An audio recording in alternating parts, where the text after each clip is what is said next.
गेल्या काही दिवसांपासून उद्धव ठाकरेंच्या शिवसेनेला गळती लागल्याचं चित्र आहे।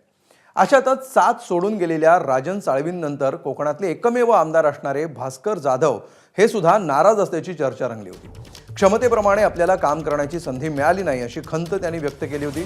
पण कथित नाराजीच्या बातम्यांवर भास्कर जाधवांनी आता सारवासारव केली आहे। शिवसेनेमध्ये संधी मिळाली नाही असं म्हटलंच नाही असं त्यांनी स्पष्ट केलंय।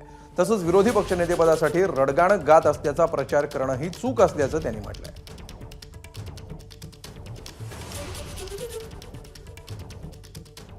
मला शिवसेना पक्षाने माझ्या कार्यक्षमतेप्रमाणे मला काम करण्याची संधी दिली नाही अशा पद्धतीची मी नाराजी व्यक्त केली। हा एक विषय प्रामुख्याने दाखवला जातोय।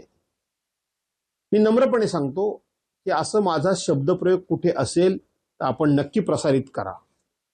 माझा शब्दप्रयोग हा आहे की माझ्या क्षमतेप्रमाणे गेल्या 43 वर्षामध्ये मला पुरेपूर काम करण्याची संधी मिळाली नाही, हा माझा शब्दप्रयोग आहे। जे मी विरोधी पक्षनेतेपद मिळवण्याकरता म्हणून हे सगळं करतोय, ह्या जो मी काही दबाव पक्षावर आणायचा प्रयत्न करतोय, मी कोणाकडे तरी जाणार वगैरे अशा पद्धतीचं वातावरण तयार करतोय, माझ्या आयुष्यामध्ये असली नौटंकी मी कधी केली नाही। असलं नौटंकीपणा आणि असला नाटकीपणा मी कधी केला नाही। एबीपी माझा, उघडा डोळे बघा नीट।